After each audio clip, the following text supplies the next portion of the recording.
Que je sois visiteur, que je sois sous-traitant, que je sois cadre, que je sois compagnon, ta sécurité, c'est aussi ma sécurité. Notre lieu de travail, c'est le chantier. Des hommes et des femmes y édifient au quotidien les plus belles conceptions architecturales et relèvent des défis techniques pour satisfaire les demandes de nos clients. La construction nécessite des ressources importantes et un grand nombre de personnes travaillent simultanément dans les mêmes espaces. 80% des accidents sont la résultante de mauvais comportements individuels. Pénétrer sur un lieu de production nécessite de l'attention et un strict respect des règles de sécurité. Avant de pénétrer dans l'enceinte du chantier, il faut se rendre au cantonnement, s'assurer de bien être en possession de son badge d'accès et se munir de ses équipements individuels de protection.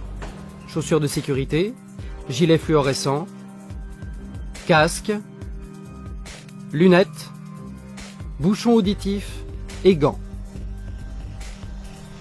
Je ne peux pas accéder à un chantier si j'ai consommé de l'alcool ou de la drogue. Des contrôles inopinés sont effectués régulièrement sur le site. Il ne faut pas oublier que les effets des substances addictives peuvent se prolonger pendant plusieurs heures.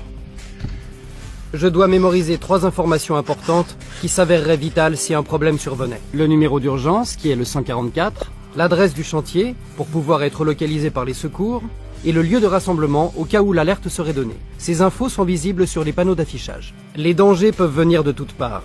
En hauteur, par les charges de grue, par le sol et les encombrements, et aussi par les imprudences de ses propres collègues. Il faut être concentré, attentif et observer tout ce qui se passe dans l'espace environnant. À l'image du code de la route, la circulation sur un chantier est réglementée. Un balisage et une signalétique précise permettent de se déplacer intelligemment dans l'espace. Les dénivelés sont très fréquents. Pour éviter de trébucher, ils sont repérés par une couleur réfléchissante. Même si on est pressé, il est interdit de courir. Tous les espaces qui surplombent un vide sont protégés par une protection anti-chute et ne doivent en aucun cas être franchis, modifiés ou déplacés. L'avancement des tâches est permanent et les configurations des espaces changent au fil des heures. Pour éviter de mettre en danger mes collègues, je dois matérialiser clairement ma propre zone de travail. Les travaux sur échelle ou escabeau sont interdits sur l'ensemble de nos chantiers.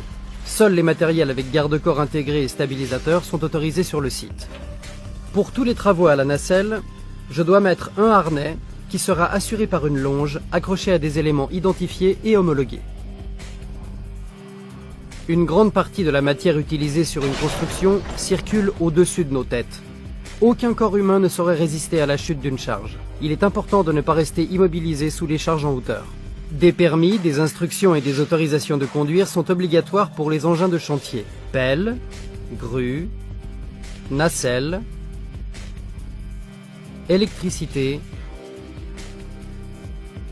élévateur. Que dois-je faire si je suis témoin d'un accident?